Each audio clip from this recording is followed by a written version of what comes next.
In 1540, Henry VIII declared Anne of Cleves so ugly he couldn't consummate their marriage.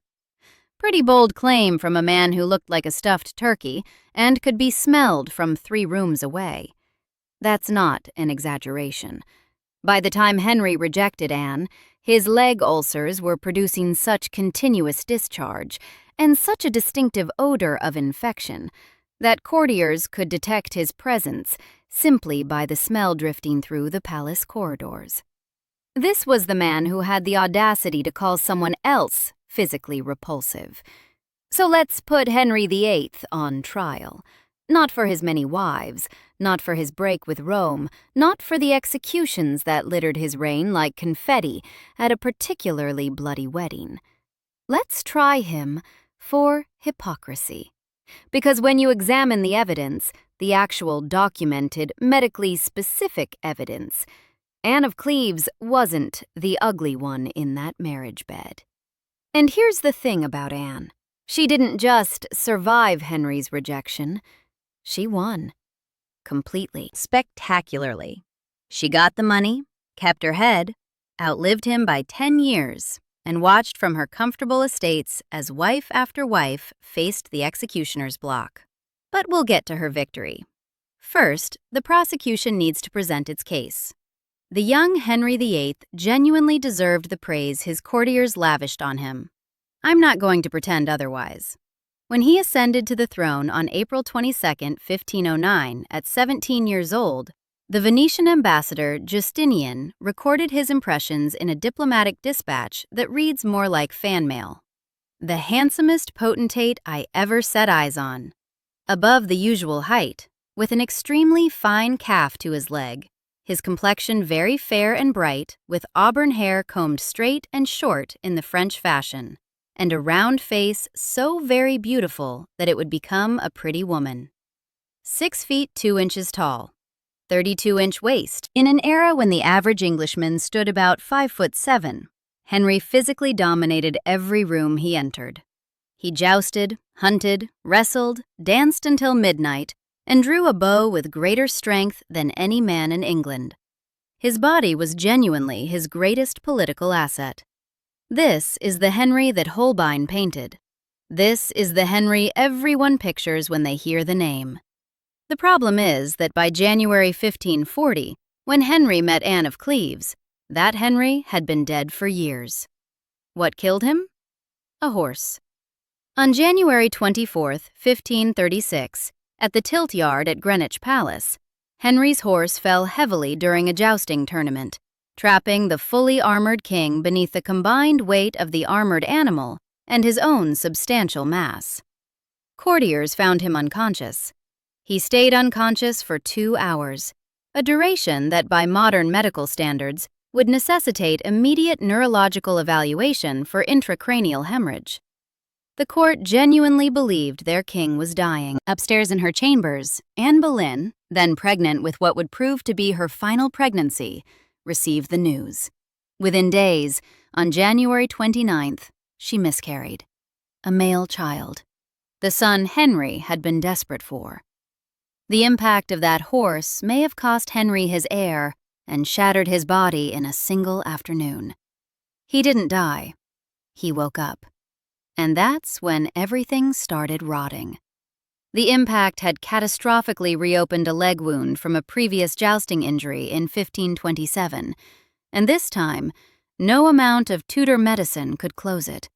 Within weeks, ulcers appeared on both legs, open, weeping wounds that would refuse to heal for the remaining 11 years of Henry's life. They oozed, they suppurated, they stank. Let me be specific about what suppuration means, because the word doesn't quite capture it. Henry's leg wounds produced continuous discharge, pus that seeped from open lesions, saturating his bandages, requiring constant attention from his physicians, and generating the kind of smell that only chronically infected flesh can produce. Tudor medical theory made this worse. Much worse. The prevailing understanding of wound care in the 16th century held that infected wounds should be kept open to allow the corrupt humors to drain rather than fester within the body. Closing a suppurating wound was considered dangerous, trapping poison inside. So Henry's physicians, including Dr. William Butts and Dr. John Chamber, regularly lanced the ulcers with red-hot pokers, cauterizing the wounds to promote drainage while inflicting tissue damage that guaranteed they would never fully heal.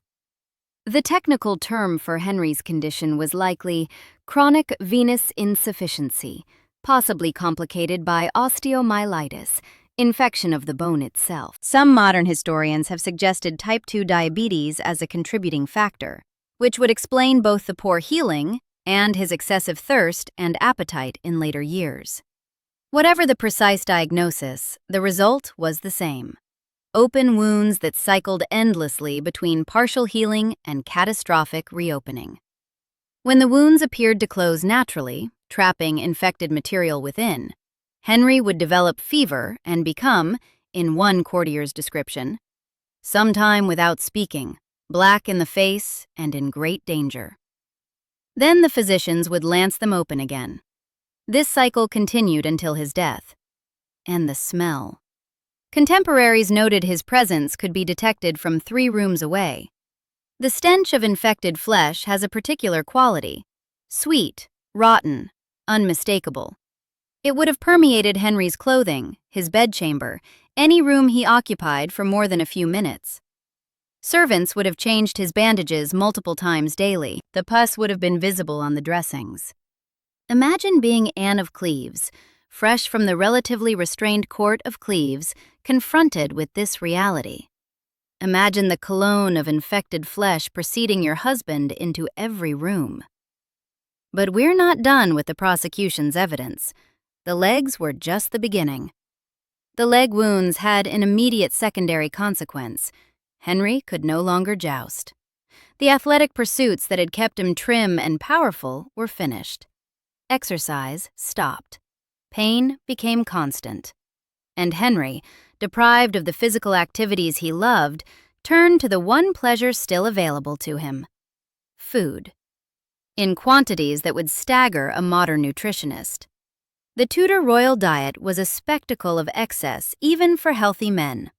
Henry's kitchens served multiple courses of meat at every meal: roasted swan, peacock, venison, beef, mutton, pork. Vegetables were considered food for peasants. The king ate almost none. Sugar, recently imported and ruinously expensive, appeared in everything: sauces, pastries, even applied directly to meat. The result was a diet catastrophically high in purines, which would have accelerated the gout that increasingly afflicted Henry in his later years, and entirely lacking in the nutrients that might have helped his wounds heal. Henry ate like a man trying to fill a void. Perhaps he was. By 1540, his armor measurements revealed a waist of 52 inches. 52 inches. He'd started at 32. That's 20 additional inches of flesh accumulated over the course of his reign. Contemporary estimates suggest he reached somewhere between 300 and 400 pounds by his final years. He could no longer mount a horse without mechanical assistance. Servants operated a hoist to lift him into the saddle. He wheezed when climbing stairs. He was carried in a chair when stairs proved too difficult. His face, once described as so very beautiful that it would become a pretty woman, had become bloated and jowly, the features buried in flesh. The French ambassador reported that Henry had grown very stout and was eating and drinking to excess. By the 1540s, his alcohol consumption alone, quantities of wine that would raise immediate concerns about liver function by modern standards, was likely contributing to his physical decline. This was the man who met Anne of Cleves on New Year's Day, 1540, and declared her too ugly to bed. Charles Dickens, writing in A Child's History of England in 1851, described Henry as a smear of blood and grease upon the pages of England's history. Dickens wasn't talking about politics. He was talking about the man himself. But before we get to that disastrous meeting, We need to understand why Henry was shopping for a wife in the first place, and why he was so desperate that he agreed to marry a woman he'd never met. By 1538, Henry was terrified. On June 18, 1538, Pope Paul III had brokered the Truce of Nice between Francis I of France and Charles V, Holy Roman Emperor. These two Catholic monarchs had been at war for years, which had protected England. While they fought each other, they couldn't combine forces against the heretic king who had broken with Rome. But now they were at peace. And Henry, who had executed monastics, seized church property, and declared himself supreme head of the Church of England, was suddenly very exposed. The nightmare scenario was a Catholic crusade. Francis and Charles, blessed by the Pope, sailing across the Channel to restore England to Rome and depose the schismatic king. Henry began fortifying the southern coast. He built new castles at Deal, Walmer, and Sandgate. He inspected the coastal defenses personally, as much as his legs allowed. And Thomas Cromwell, his chief minister, identified a potential ally, the Protestant princes of Germany. An alliance with the German territories would give Henry leverage against the Catholic powers. Marriage was the traditional method of sealing such alliances, and the Duke of Cleves had an unmarried daughter. Anne of Cleves wasn't Henry's first choice, or his second, or his third. He had pursued several other candidates first, but the political calculus was clear. He needed this alliance, and Anne was available. Cromwell arranged for Hans Holbein to paint her portrait in August 1539. Henry saw the image, approved the match, and on October 4, 1539, signed the marriage treaty. He was committing to marry a woman based entirely on a painting and diplomatic reports. Given his physical condition, one might argue Anne was taking the greater risk. So what actually happened when they met? Anne arrived in England in late December 1539, making her way toward London for their wedding, but Henry's impatience, and his vanity, couldn't wait for protocol. On January 1st, 1540, he traveled to Rochester in disguise, intending to surprise his bride with what he considered a romantic gesture. Now, you need to understand something about Henry's expectations here. Early in his marriage to Catherine of Aragon, he had pulled this same stunt, appearing before her in a Robin Hood costume during a masque. Catherine, who understood exactly how to manage her husband's magnificent ego, played the game perfectly. She pretended not to recognize him. Then she gasped with theatrical astonishment when the disguise was revealed. She praised his handsomeness and cleverness in terms that made Henry glow with satisfaction. This became the template. This was what Henry expected from women: overwhelming awe at his presence, eager flattery, willingness to subordinate their own perceptions to his preferred narrative about himself. Catherine performed this role for years. Anne Boleyn, at least initially, performed it too. Anne of Cleves had no idea this game existed. She had grown up in the relatively restrained court of Cleves, where theatrical masquerades were unfamiliar. She spoke no English, only German and some French. She had been educated in household management and needlework, not in the arts of courtly flirtation. No one had explained the rules of the drama she was expected to perform. When Henry burst into her chambers at Rochester wearing a costume, Anne saw exactly what was in front of her: a heavy, middle-aged man who bore little resemblance to the flattering Holbein portrait she'd been shown. She was polite. She was confused. She was eager to return to watching the bull baiting from her window, rather than entertaining this peculiar visitor who'd barged in uninvited. She didn't swoon. She didn't perform the theatrical recognition and flattery that Henry's ego demanded. She behaved like a reasonable woman confronted by an uninvited stranger, courteously, but without passion. The effect on Henry was immediate and devastating to Anne's prospects. "I like her not," he told Thomas Cromwell immediately after the meeting. Before the wedding, before any attempt at consummation, before Anne had any opportunity to demonstrate her qualities as a queen or wife. Henry had decided she was inadequate because she had failed to pretend he was still the magnificent prince of Holbein's portraits.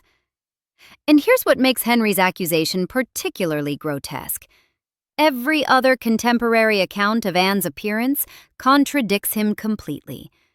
The French ambassador Charles de Marillac described her as having a determined and resolute countenance, not beautiful in the French sense, but certainly not repulsive.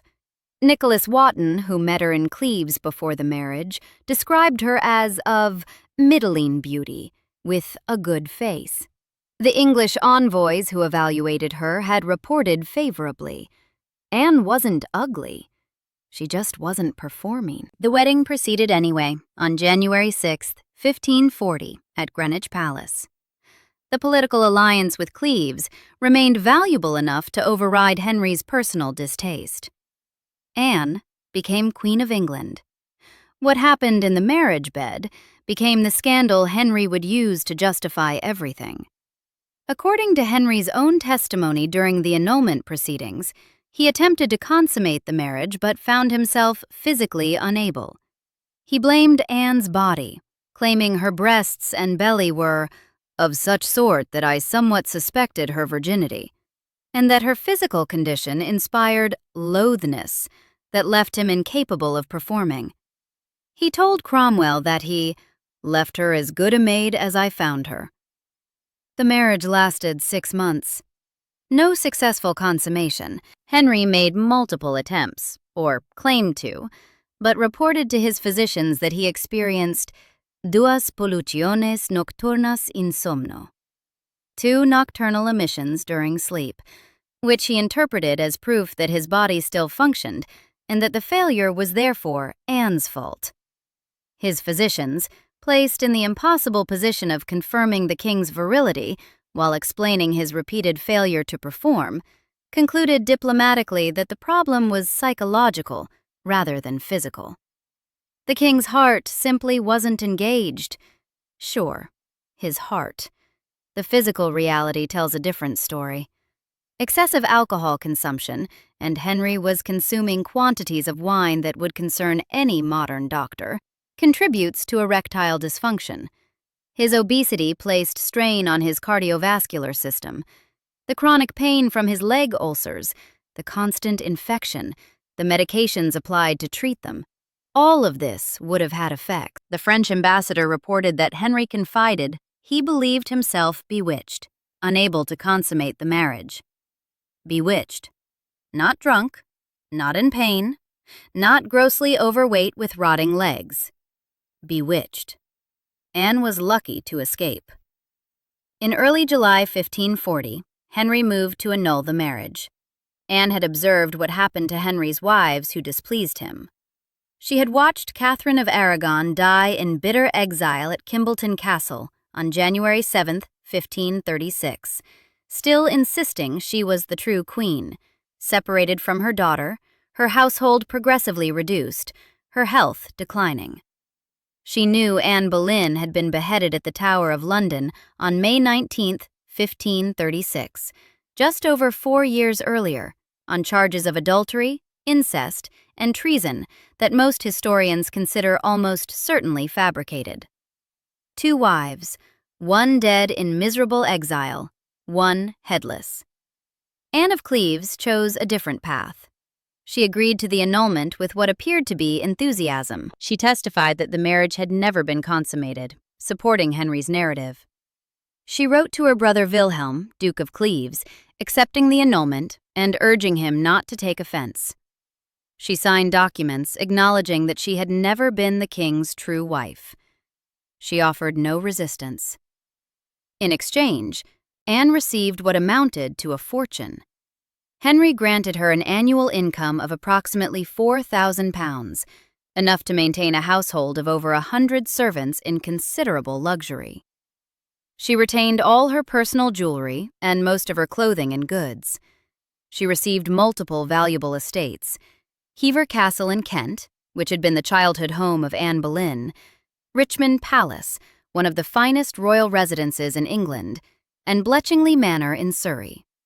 She was granted the title King's Beloved Sister, which placed her fourth in precedence at court, outranked only by the current Queen and the Princesses Mary and Elizabeth. She was permitted to remain in England, beyond the reach of any remarriage schemes her family might have arranged. Anne got wealth, status, freedom, and, most importantly, her head. All because she was declared too ugly to bed. On July 28, 1540, less than 3 weeks after Anne's annulment, Henry married his fifth wife, Catherine Howard, a teenage cousin of Anne Boleyn.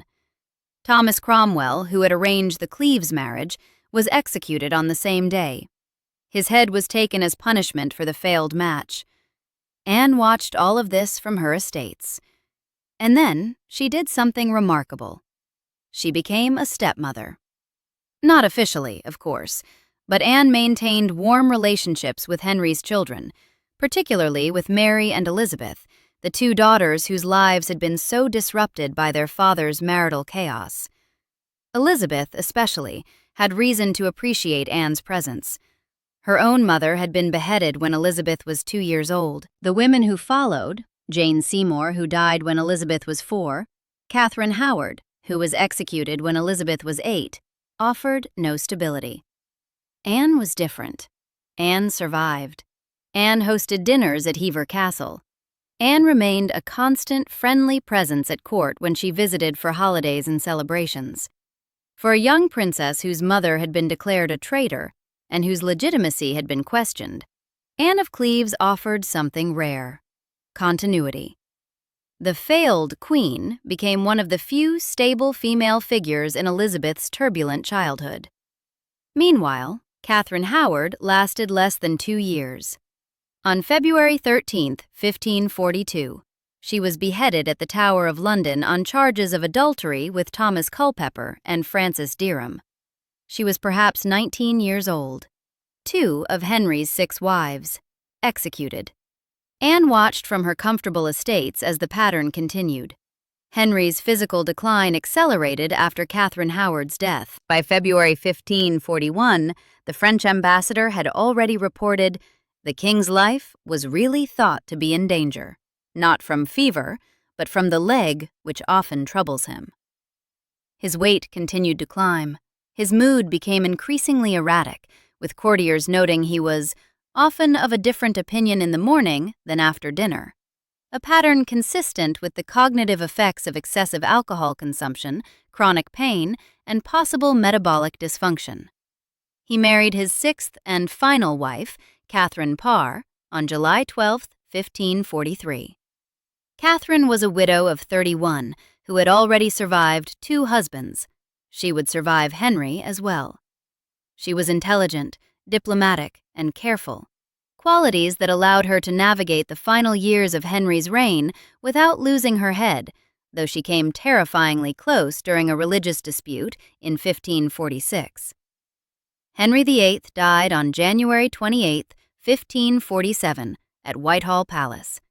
He was 55 years old. The immediate cause was likely a combination of the infections that had plagued him for over a decade, complications from his massive obesity, and possible renal or hepatic failure. His body, by the end, was everything Dickens said it was: a smear of blood and grease. Anne of Cleves learned of his death and continued living. She had outlived the king who rejected her. She would outlive all his other wives except Catherine Parr, who barely made it 18 months past Henry, dying of puerperal fever on September 5, 1548, after giving birth to Thomas Seymour's child. Anne navigated the turbulent years following Henry's death with the same diplomatic skill she'd shown during her annulment. She attended the coronation of Edward VI. She maintained cordial relations at court under both Edward and Mary I. She lived comfortably on her estates, secure in her income, secure in her precedence, secure in her survival. She died on July 16, 1557, a full decade after Henry, a full 17 years after he declared her too ugly to touch. She died in bed, of natural causes, with her head firmly attached to her body. She was buried in Westminster Abbey, on the south side of the high altar, an honor typically reserved for queens who had actually been queens. Consider the final scorecard. Catherine of Aragon died in bitter exile after years of separation from her daughter. Anne Boleyn, beheaded on fabricated charges. Jane Seymour died of puerperal fever 12 days after giving birth. Anne of Cleves lived comfortably for 17 more years on royal estates, hosted dinners, maintained friendships, died peacefully. Catherine Howard, beheaded for adultery at perhaps 19 years old. Catherine Parr survived Henry but died in childbirth 18 months later. Anne won. She played the game better than any of them. When Henry offered her an escape from his bed, from his body, from his rotting legs and his dangerous moods, and his pattern of disposing of inconvenient wives, she took it. She didn't fight for a title that would have made her a target. She didn't insist on rights that would have put her in danger. She smiled, agreed that she had never been his true wife, collected her estates and her income and her freedom, and watched the rest of them fall. The ugly accusation that was meant to humiliate her was actually her escape route. Think about that. Henry called her ugly to save his pride, to explain away his own physical failures, his rotting flesh, his inability to perform. He declared her repulsive so no one would notice that he was the repulsive one. And Anne, clever Anne, let him. She played the role of the rejected woman, the failed queen, the wife so hideous that even Henry couldn't stomach her. And she walked away with Richmond Palace. There's a quote from the historian Susanna Lipscomb that captures this perfectly. In the marriage bed, there indeed was someone smelly, fat, and clearly not a virgin. But it wasn't Anne of Cleves. Anne of Cleves was lucky to be declared ugly by Henry VIII. It saved her life. She got wealth without having to touch him, freedom without having to bear his children, safety without having to navigate his dangerous moods. She watched from a distance as he continued to decay, as his leg ulcers continued to suppurate, as his weight continued to climb, as his temper continued to claim victims. And when he finally died, that smear of blood and grease, Anne was still there, still comfortable, still alive. They call her Anne the Clever in some historical circles, and they're right to. She read the room better than anyone. She understood that winning didn't mean staying queen. It meant getting out alive with the best possible terms. Every documentary about Anne of Cleves asks the wrong question. They ask, was Anne really ugly? They show you Holbein's portrait and wonder if it was accurate. They debate whether Henry was justified in his complaint. Wrong question. The question is, why do we accept Henry's judgment at all? Why do we treat the testimony of a man with 52 inches of waist, open leg wounds you could smell from 3 rooms away, and a documented history of blaming women for his own failures, as if it has any credibility? Anne of Cleves was the only wife who beat Henry VIII. She took his money, wore his title, enjoyed his palaces, and never had to spend another night in his reeking presence. That's not a rejection. That's a victory. Subscribe for more stories like this.